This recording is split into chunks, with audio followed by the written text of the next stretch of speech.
This is F.D. Recovery, where we interview addicts and alcoholics. Our aim is that through this podcast, we might help you on your journey of recovery. Thank you for listening.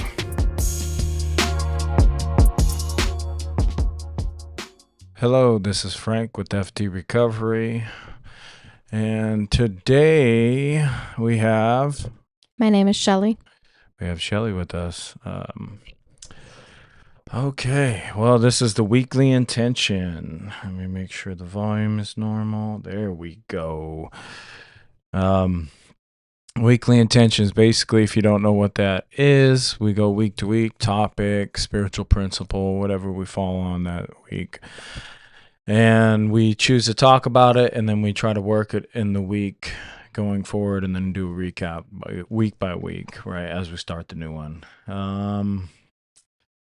All right, my brain is Toast. it's toast, yeah.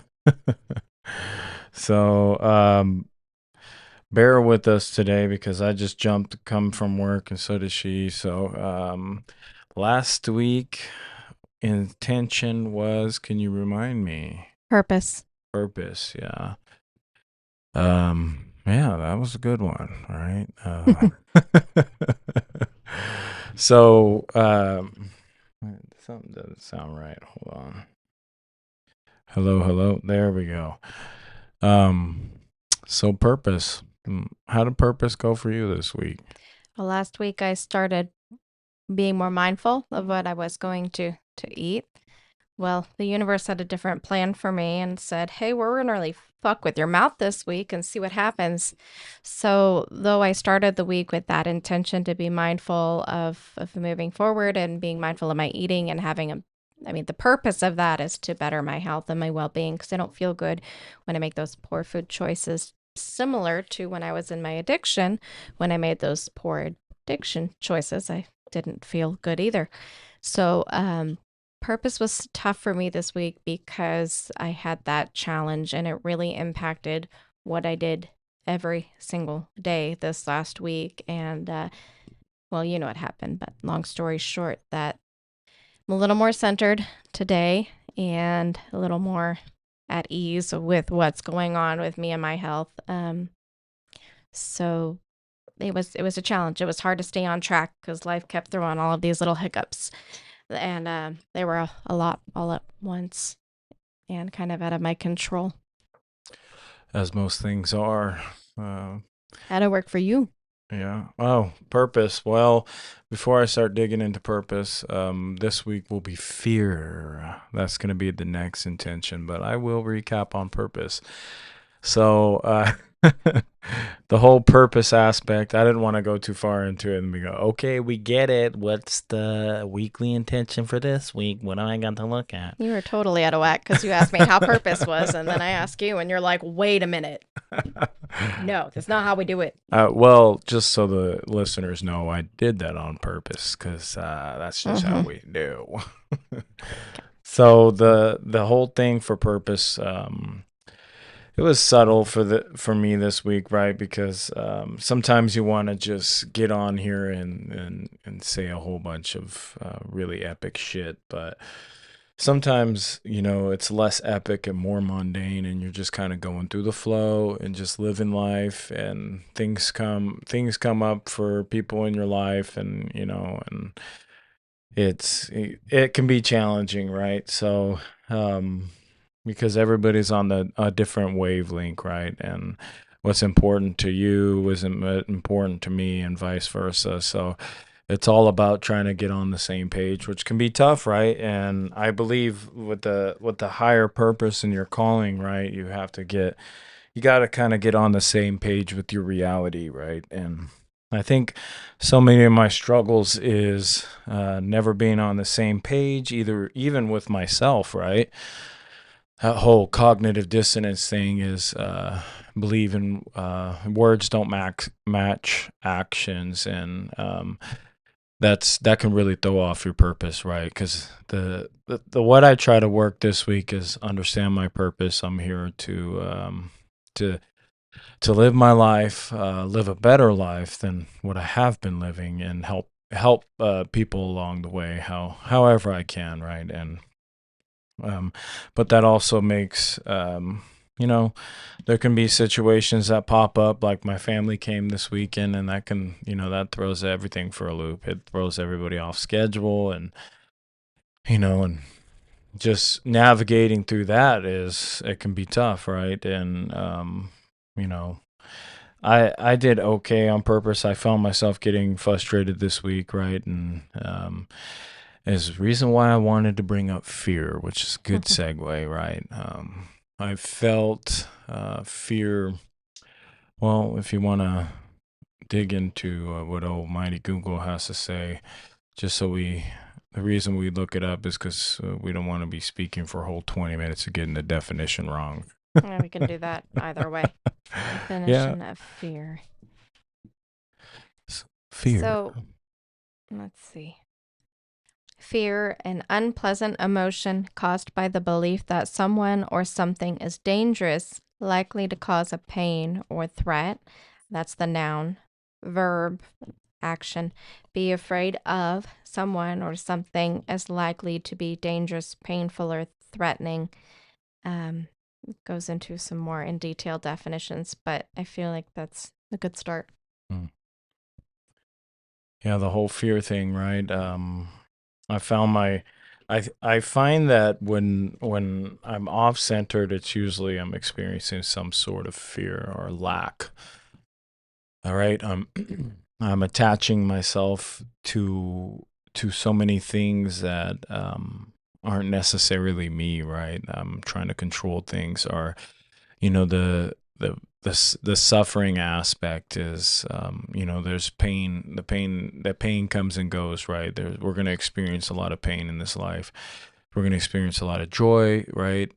And I believe that some of my fear comes from attaching myself too deeply to either or, right? And that's what addiction was for me. Is I would attach myself to even the joy of getting high, right? The experience of getting high, that the flood of dopamines, all those things that kept me on that level of really partying and just having a lot of fucking fun, and not so and then also attached to those real lows, right? And being afraid of things, and almost developing a slight case of agoraphobia, where I'm just afraid of everything, right? And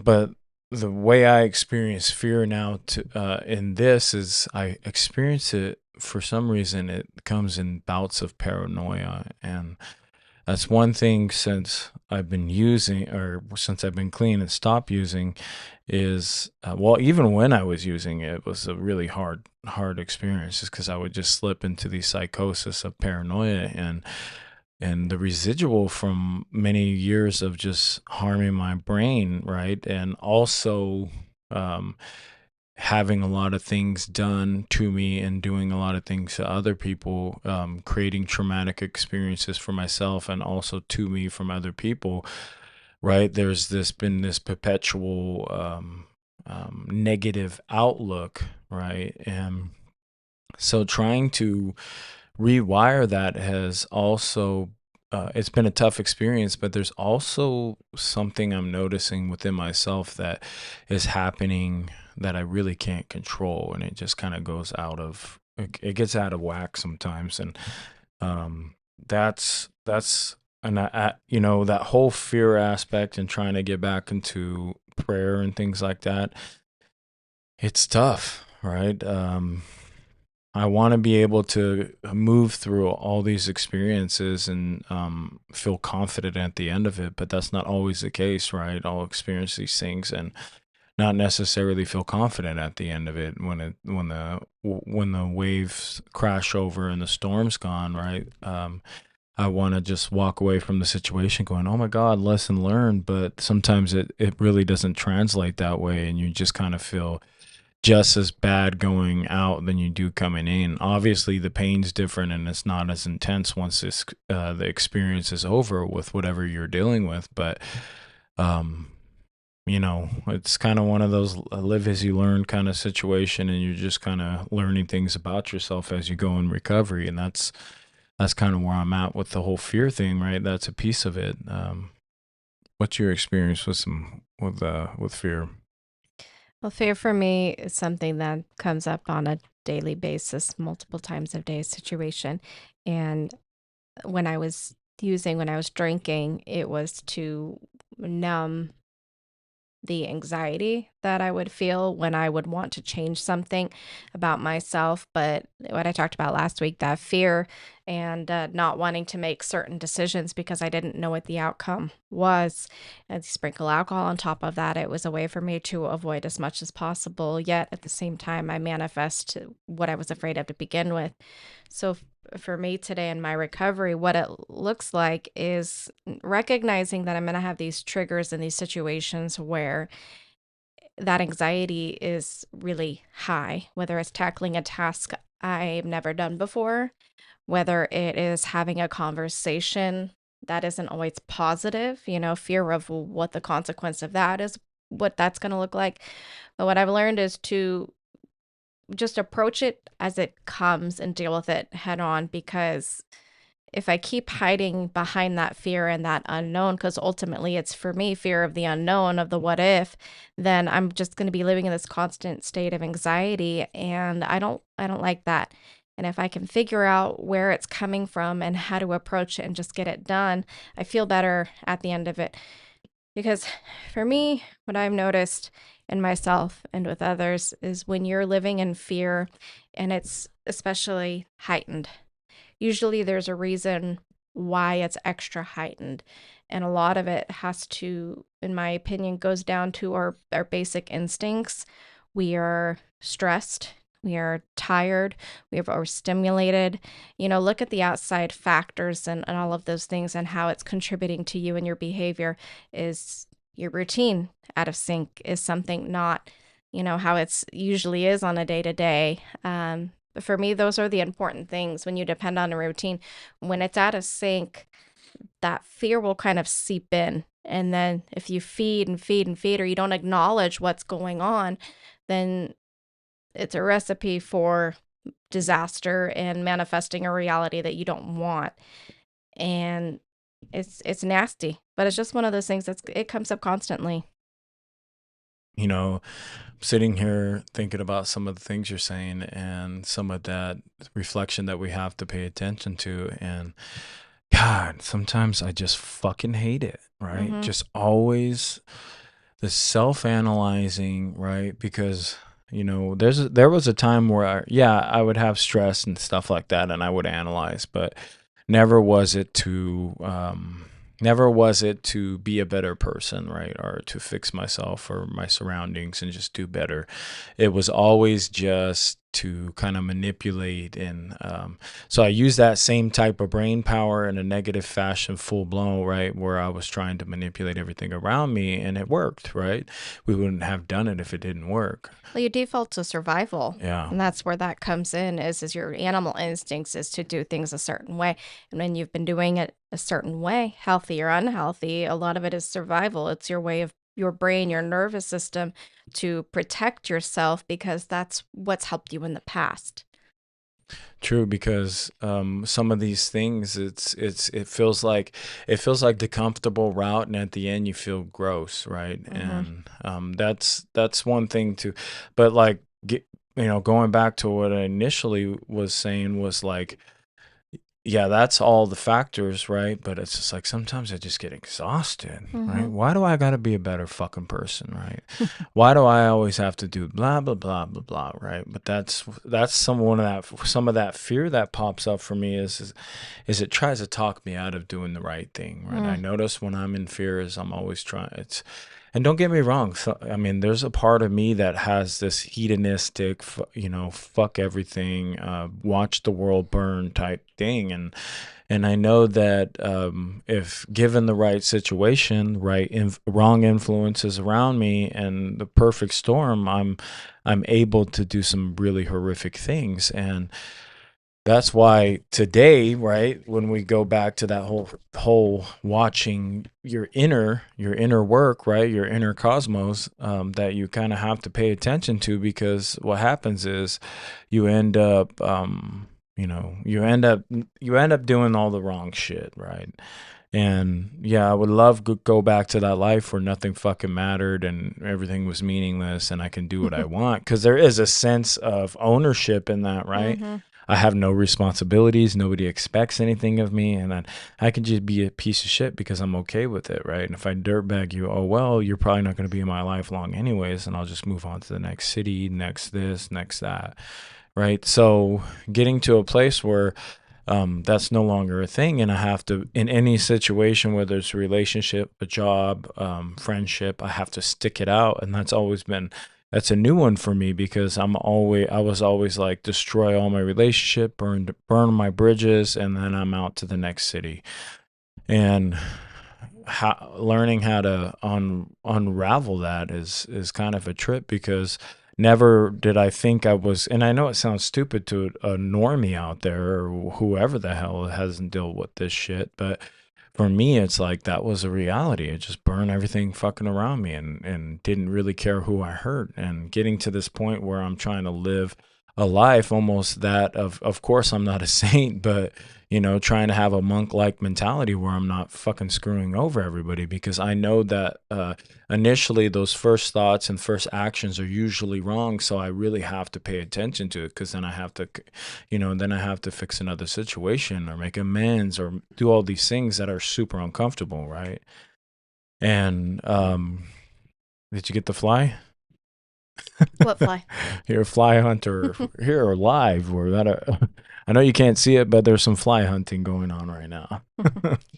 What I'm hearing from you is living in that fear and that anxiety. When you're in your addiction and you're chasing that high because it feels good, there's a reason why we do it. We do it because in the moment it does feel good. Feels good to let go and not give a shit about anything you do. Because a person who has anxiety, you're always worried about too many things. And when you put that drug, that substance, what have you, on it, then you don't have to worry about that. And there's a reason why you do it for so long. And so not having that as a crutch any longer, you're dealing with these uncomfortable situations. For me on a day-to-day basis, that's where that fear does come in. The fear of my next move based off of experience in my past. I play this tape and I don't like the ending of that tape. But what's different is I don't know the ending to this tape because I'm also approaching it differently. And so by playing that A to B and figuring out, that didn't work, how can I do it again? And then it's constant uncomfortable situation. And it sucks. It sucks to want to give a shit. There's a part of me that will always miss not giving a shit and not caring about your feelings or my feelings or any other feelings. But that's just not the reality. And I don't want to live that way because, again, going into it and coming out of it, I never feel good. Hmm. So I watched the reel. There was a video, and this guy was talking about they were talking business, right? And he says he's getting interviewed, and it's just a quick little clip, and he says, a mentor once told me, if when he's doing business and that person is cheating on their wife, he'll never do business with them. And he's like, oh, well, that's, in his head, he's like, well, that has nothing to do with business, right? And he says, no, no, no, no. Because if you can't trust if that person that you're about to go into business, the person that sleeps with them can't even trust them, you can't trust them. It's a red flag. And that hit me, so that hit me big, but it also just wasn't about cheating. What the thing was is like, okay, so the people I invite in my life, it's about their character. Yeah. Their morals. If they're doing things not to the standard of the what life I want to move forward in, right? Whether they're thieves, whether they're liars, or they're doing these things, right? That for me is like, wow, that's a big red flag. I need to keep those people out of my recovery, right? And it's not necessarily, well, you lie once and you're busted. there's a different flow to it, right? I've been around people that really sucked for a long time, and I was that person, but just trying to make the progressions and do better choices and being able to be called out and all these things and being teachable. And yeah, it sucks for a moment, and yeah, you might fight back, but in the end, right, if you're around these people that are trying to just build themselves up, right, and they're not cheating on their girls, they're not lying to people, and they're not stealing from stores, that's important stuff, right? And that's because remember when back I remember back when I was a kid, none of that really mattered, right? None of that honesty, none of that, all those things that basically I didn't know anything about. I didn't know anything about it, and they didn't matter. And I was exhibiting all the things, um, basically counter to that I live now, right? So today I'm trying to be that person that that that can be trusted, that can not not lie when push comes to shove. Don't get me wrong, we all do white lies most of the time, but when it comes to important stuff in your life that you need to be held accountable for, it's much easier just to step forward and step into the light with that, right? And surround yourself with people that exhibit the character you want to exhibit, right? And the important thing is you don't have to build this group of perfect people around you. No, it's the authenticity is what I'm kind of looking for around me, because I know when someone's being authentic, they're not doing that shit. They're not stealing from stores. That's not how authenticity works. You're not cheating on your wife. You're not cheating on your boyfriends. You brought that up a lot. Yeah, yeah. Well, that's an important thing, right? The whole aspect of being a better person. It's you can't be doing all this crap and living that way. Yeah, that's a good point about the business and or surrounding yourself with people that only want to do better, and also acknowledging the people that have fucked up and want to want to do the right thing. For those of you out there that are struggling, just keep trying to do the next right thing and surround yourself with these people, because these people want the same thing you do. And it's not to do anything but to better themselves. Is because they don't want to make those shitty decisions anymore. They don't want to be that awful human being, and it takes time and it takes effort, but it takes the effort, and you got to start somewhere. And I've read before many times that you assimilate to your environment. For instance, okay, so in our marriage and our relationship, a very basic example is I pick up off of some of your behaviors and vice versa, because we're around each other a lot. Families will share certain characteristics because they spend a lot of time with each other. Roommates that are, living in the same dorm room for a year will start to exhibit some of each other's personality traits and behaviors, just because that's how we are as individuals, a survival technique. So by surrounding yourself with people that want to continue to do better and move forward and make these right decisions, your best outcome is to, immerse yourself into that environment. It's proven to be helpful time and time and time again, not just with recovery, but other things. you know Going back to that, being around people, right, and your environment, and that there's a lot of weight to that, right? Mm-hmm. Because those people, I don't when I'm around them, I don't trust them, right? They make me paranoid. When they're not living the right life, it But at the makes same time, you got to give them a chance. yeah, but it's not about them. It's what I'm saying is just like Mm. it's what it does to me, right? It has nothing to fucking do with them, right? They can live their fucking life and do what they want, but in the end, it's right. I got to stay aware of how it affects me, because when I'm around those people, it really fucks with my head, because I'm very prone to paranoia, and if I have an untrustworthy motherfucker around me, it really fucks with my head, because well, I know how I live, but when it comes down to it, when somebody's stealing and doing weird shit, it fucking puts me on edge, right? Yeah. And um, so that whole fear thing, right? To wrap it up, to sum it up, is One thing I'm going to work on this week is write a couple things down that I fear the most. Whether Mm, I could already, I'm going to write a couple things down basically, that's and a good idea.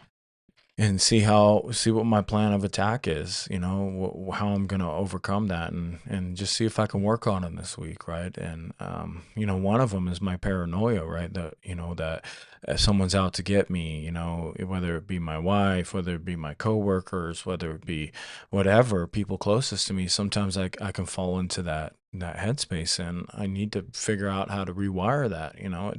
I think writing it down is a good idea and something that I can follow suit on. What works for me in a couple of extreme instances, because I don't experience the type of fear that you experience. Mine is a different avenue, but I have written it down. I have this anxiety journal I've told you that I really like, and I've only used it a couple times, but Yeah, I know. Just kidding. well, for people out there, there's different methods. So this little thing, it's like, okay, I write down what it is, what are the facts behind it, what are the thoughts behind it, what contradicts it, Mm. and then, it kind of babies you through that in a way that I haven't seen before in a journal. And then after it's done, it says, okay, well, how do you feel now? When you can jot it down on paper, but it's guided in this way where you can interpret it differently. And Mm. then you can just kind of look at, okay, this is valid. This is completely unrealistic. One of them was like a time machine, and my contradicting thought was like, I don't really have access to one, so that's off the table. But find what works for you and talk to others. Be vulnerable, because sometimes you're going to find things that you didn't know were an effective tool. Yeah. Yep, the whole fear thing. So guys, if you're listening to this and you're in some fear, maybe jot some stuff down and use that power of the pen, right? Let it go. Yeah, the pen is mightier than the sword. And so this week we're gonna wrap it up. We got busy schedules, lives, but know that we love you guys. And this week, work on fear, jot a couple things down, post, like, comment, share, all those things. Your support is greatly appreciated. Again, this is Frank with F.D. Recovery, And Shelly. and we out. Bye. Peace. Thank you for tuning in to F.D. Recovery. A reminder, be kind to yourself on this journey of recovery. Also, call your sponsor. Get connected to local support groups. And for one day at a time, stay clean and sober.